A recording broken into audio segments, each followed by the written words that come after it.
नमस्कार दोस्तों, मैं कन्हैयालाल स्वागत करता हूं आपका इस YouTube channel study with KL sir में। दोस्तों आज फिर आपके सामने हाजिर हूं रीट हिंदी का मॉडल टेस्ट पेपर लेकर। दोस्तों रीट हिंदी का 12वां मॉडल टेस्ट पेपर है। इससे पहले हिंदी के 11 मॉडल टेस्ट पेपर ले चुका हूं। अगर आपने उनको नहीं देखा है तो बिल्कुल आप उनको भी देखिएगा। आई बटन पर आपको उनका लिंक मिल जाएगा और एंड स्क्रीन पर आपको उनकी प्लेलिस्ट मिल जाएगी। दोस्तों इस वीडियो में भी कुल 30 प्रश्न हैं जो कि रीट लेवल 1 और लेवल 2 दोनों ही की दृष्टि से बहुत महत्वपूर्ण है। तो आप वीडियो को बिल्कुल भी स्किप मत कीजिए, वीडियो को अंत तक जरूर देखिए। दोस्तों अगर आप इस टेस्ट में 30 में से 20 या 20 से ऊपर सही करते हो तो आपकी तैयारी बहुत बढ़िया है। चलिए दोस्तों वीडियो को शुरू करते हैं। अगर आप चैनल पर नए हैं तो बिल्कुल चैनल को सब्सक्राइब करके बेल आइकन प्रेस कर लीजिए ताकि आने वाली वीडियो की नोटिफिकेशन आपको मिल सके। और दोस्तों अगर आपको वीडियो पसंद आए तो वीडियो को ज़्यादा से ज़्यादा लाइक और ज़्यादा से ज़्यादा शेयर करें ताकि सभी को टेस्ट सीरीज का फायदा मिल सके। चलिए दोस्तों पहला प्रश्न है, निश्चय शब्द का संधि विच्छेद क्या होगा? निस प्लस चय, निस प्लस चय, निह प्लस चय और निश्चय प्लस अ। तो बताइए इस प्रश्न का सही उत्तर क्या है? दोस्तों इस प्रश्न का सही उत्तर होगा विकल्प नंबर सी, निह प्लस चय। यहाँ पर निह प्लस चय होगा, निश्चय बनेगा और यहाँ पर जो दोस्तों है विसर्ग संधि होगी, यहाँ पर विसर्ग संधि होगी। चलिए अगला प्रश्न है दोस्तों, प्रश्न नंबर 2, महत्वपूर्ण शब्द का समास विग्रह होगा? महत्व में पूर्ण, महत्व के लिए पूर्ण, महत्व से पूर्ण, महत्व और पूर्ण। तो बताइए इस प्रश्न का सही उत्तर क्या है? दोस्तों इस प्रश्न का सही उत्तर होगा विकल्प नंबर सी, महत्व से पूर्ण। यहाँ पर महत्व से पूर्ण सही होगा। अगला प्रश्न है प्रश्न नंबर 3, टाइम मैनेजमेंट के लिए उपयुक्त शब्द है? समयाभाव, समय प्रबंधन, समय नियोजन, समय निर्धारण। तो बताइए इस प्रश्न का सही उत्तर क्या है? दोस्तों यहाँ पर इस प्रश्न का सही उत्तर है विकल्प नंबर बी, समय प्रबंधन। टाइम मैनेजमेंट मतलब समय प्रबंधन। अगला प्रश्न है प्रश्न नंबर 4, विशेषज्ञ शब्द में प्रयुक्त प्रत्यय कौन सा है? विशेषज्ञ प्लस अ, विशेष प्लस ज्ञ, वी प्लस शेषज्ञ प्लस अ और विशेषज्ञ प्लस य। तो बताइए इस प्रश्न का सही उत्तर क्या है? दोस्तों इस प्रश्न का सही उत्तर होगा विकल्प नंबर बी, विशेष प्लस ज्ञ। विशेष प्लस ज्ञ यहाँ पर विशेषज्ञ बनेगा, विकल्प नंबर बी सही होगा। चलिए दोस्तों अगला प्रश्न है, यहाँ पर यह गद्यांश है। दोस्तों आप वीडियो को रोक करके इस गद्यांश को पढ़ सकते हैं। चलिए अपन प्रश्न पर चलते हैं। प्रश्न नंबर 5 है, नरक शब्द का बहुवचन रूप क्या होगा? नरके, नरकोन, नरकाएं, नित्य एकवचन नरक। तो बताइए इस प्रश्न का सही उत्तर क्या है? दोस्तों इस प्रश्न का सही उत्तर होगा विकल्प नंबर डी, नित्य एकवचन नरक। नरक जो है एकवचन के लिए प्रयुक्त होता है। अगला प्रश्न है दोस्तों प्रश्न नंबर 6, निम्नलिखित में से असंगत लिंग है? स्वर्ग, आदमी, आंख, हृदय। तो बताइए इस प्रश्न का सही उत्तर क्या है? दोस्तों इस प्रश्न का सही उत्तर है विकल्प नंबर सी, आंख। आंख जो है स्त्रीलिंग में आता है जबकि स्वर्ग, आदमी और हृदय ये पुल्लिंग से है। अगला प्रश्न है दोस्तों प्रश्न नंबर 7, साधु शब्द का स्त्रीलिंग है? साधी, साधवी, साध्वी, साध्वी, साधुवी। तो बताइए इस प्रश्न का सही उत्तर क्या है? दोस्तों इस प्रश्न का सही उत्तर होगा विकल्प नंबर सी, साध्वी। साध्वी यहाँ पर सही आंसर होगा।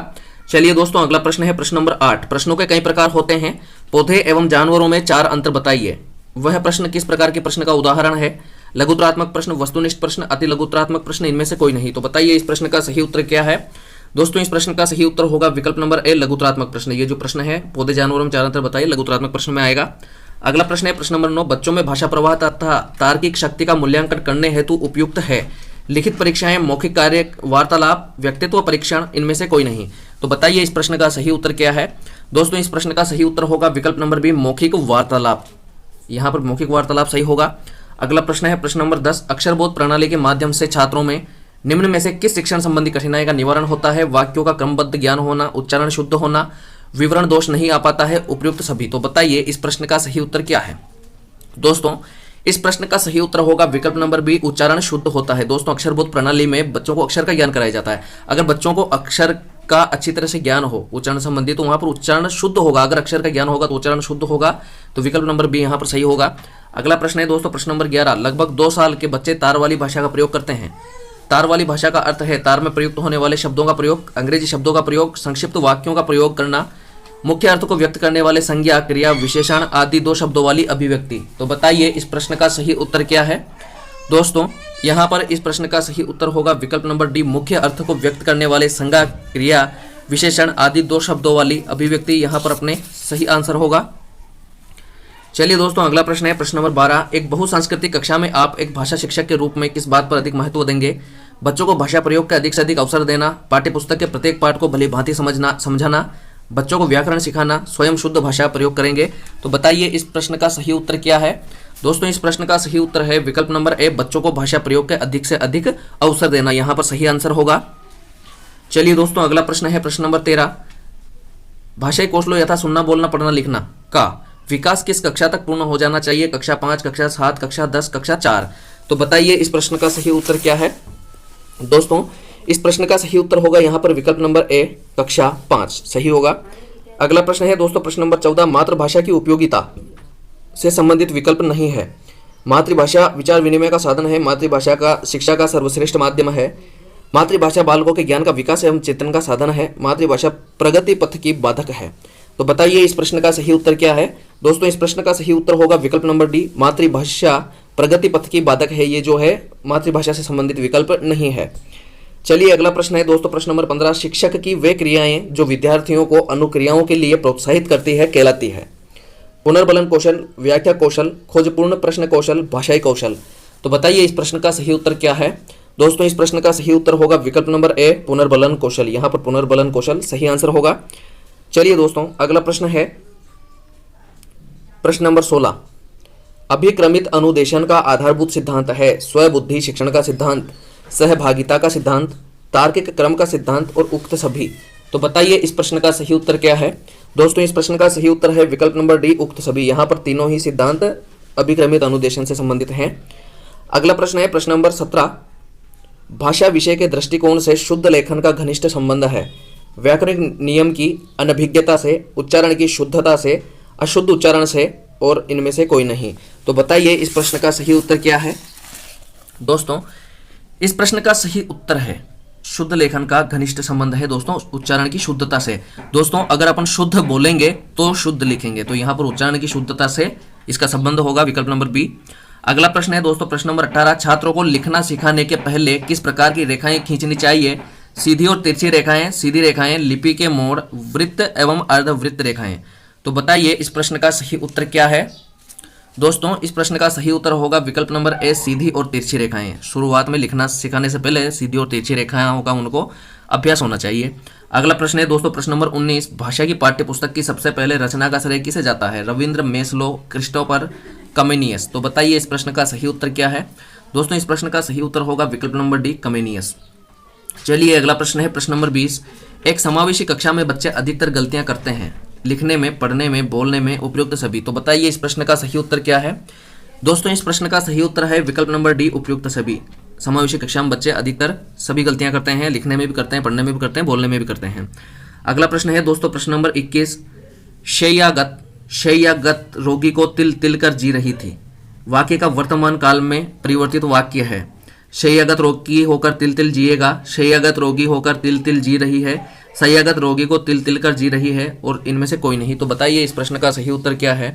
दोस्तों इस प्रश्न का सही उत्तर होगा विकल्प नंबर सी, शय्यागत रोगी को तिल तिल कर जी रही है। यहाँ पर सही होगा।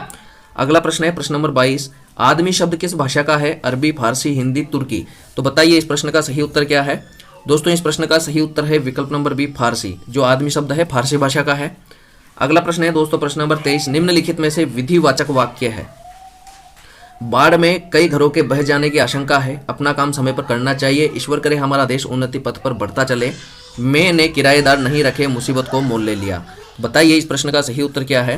दोस्तों इस प्रश्न का सही उत्तर है विकल्प नंबर बी, अपना काम समय पर करना चाहिए। ये विधिवाचक है, ये यहाँ पर शंका प्रकट की जा रही है। यहाँ पर देखें दोस्तों, आशा, इच्छा व्यक्त की जा रही है, ये संकेतवाचक है, तो यहाँ पर विधिवाचक विकल्प नंबर बी सही होगा। अगला प्रश्न है प्रश्न नंबर 24, रमेश आएगा परंतु सुरेश पड़ेगा। रचना की दृष्टि से ये वाक्य किस प्रकार का है। मिश्र वाक्य, प्रधान उपवाक्य, संयुक्त वाक्य, आश्रित उपवाक्य। तो बताइए इस प्रश्न का सही उत्तर क्या है। दोस्तों इस प्रश्न का सही उत्तर होगा विकल्प नंबर सी, संयुक्त वाक्य। जो ये वाक्य है रमेश आएगा परंतु सुरेश पड़ेगा, संयुक्त वाक्य है। चलिए अगला प्रश्न है दोस्तों प्रश्न नंबर 25, वाह कितना सुंदर दृश्य है। वाक्य में प्रयुक्त चिन्ह का संबंध है हर्ष विस्मयादिबोधक, घृणा विस्मयादिबोधक, विस्मय विस्मयादिबोधक और व्यंग्य विस्मयादिबोधक। तो बताइए इस प्रश्न का सही उत्तर क्या है। दोस्तों इस प्रश्न का सही उत्तर है विकल्प नंबर ए, हर्ष विस्मयादिबोधक। यहाँ पर सही होगा, वाह कितना सुंदर दृश्य है। यहाँ पर प्रसन्नता का थोड़ा सा हल्का सा भाव महसूस हो रहा है, तो हर्ष विस्मयादिबोधक यहाँ पर दोस्तों सही होगा। चलिए अगला है प्रश्न नंबर 26, आंखें उठाना मुहावरे का उचित अर्थ है? इशारा करना, आक्रमण की इच्छा करना, समझ में आ जाना, प्रसन्न हो जाना। तो बताइए इस प्रश्न का सही उत्तर क्या है? दोस्तों इस प्रश्न का सही उत्तर है विकल्प नंबर बी, आक्रमण की इच्छा करना। यहाँ पर सही आंसर होगा। अगला प्रश्न है प्रश्न नंबर 27, सब धन 22 पंसेरी का अर्थ है? अधिकता से सुविधा, अच्छा बुरा सबको एक समझना, बहुत सस्ता होना, बहुत महंगा होना। तो बताइए इस प्रश्न का सही उत्तर क्या है? दोस्तों इस प्रश्न का सही उत्तर है विकल्प नंबर बी, अच्छा बुरा सबको एक समझना। यहाँ पर होगा सब धन 22 पसेरी, यानी अच्छा बुरा सबको एक समझना। अगला प्रश्न है दोस्तों प्रश्न नंबर 28, उपचारात्मक शिक्षण की सफलता निर्भर करती है? उपचारात्मक शिक्षण सामग्री पर, समय व अवधि पर, समस्या के कारणों की सही पहचान पर और भाषिक नियमों के ज्ञान पर। तो बताइए इस प्रश्न का सही उत्तर क्या है? दोस्तों इस प्रश्न का सही उत्तर होगा विकल्प नंबर सी, समस्याओं के कारणों की सही पहचान पर। दोस्तों जहां तक समस्याओं के कारणों की सही पहचान नहीं होगी तो उपचार कैसे होगा? तो यहाँ पर विकल्प नंबर सी होगा, समस्या के कारणों की सही पहचान पर। अगला प्रश्न है दोस्तों प्रश्न नंबर 29, निम्नलिखित में से कौन सा सतत एवं व्यापक मूल्यांकन का एक उद्देश्य है? बोधात्मक, मनोप्रेरक और भावात्मक कौशलों के विकास में सहायता, याद रखने पर बल देने के बदले सीखने की प्रक्रिया पर बल देना, अध्यापन एवं अधिगम प्रक्रिया को शिक्षक केंद्रित कार्यकलाप बनाना, छात्रों के सीखने की प्रक्रिया एवं परिवेश के बारे में उपयुक्त निर्णय लेना। तो बताइए इस प्रश्न का सही उत्तर क्या है? दोस्तों इस प्रश्न का सही उत्तर होगा विकल्प नंबर ए, बोधात्मक, मनोप्रेरक और भावात्मक कौशलों के विकास में सहायता। चलिए दोस्तों अगला और आखिरी 30वां प्रश्न। उससे पहले अगर आपने वीडियो को अभी तक लाइक नहीं किया है तो वीडियो को लाइक और शेयर कर दीजिए। चलिए दोस्तों 30वां प्रश्न है, सेल्फ स्टडी शब्द है तद्भव, आगत, देशज, तत्सम। तो बताइए इस प्रश्न का सही उत्तर क्या है? दोस्तों इस प्रश्न का सही उत्तर होगा विकल्प नंबर बी, आगत। सेल्फ स्टडी शब्द आगत है, विकल्प नंबर बी। चलिए दोस्तों आज के लिए इतना ही, मिलते हैं जल्दी ही नए वीडियो में नए टेस्ट के साथ। तब तक के लिए नमस्कार।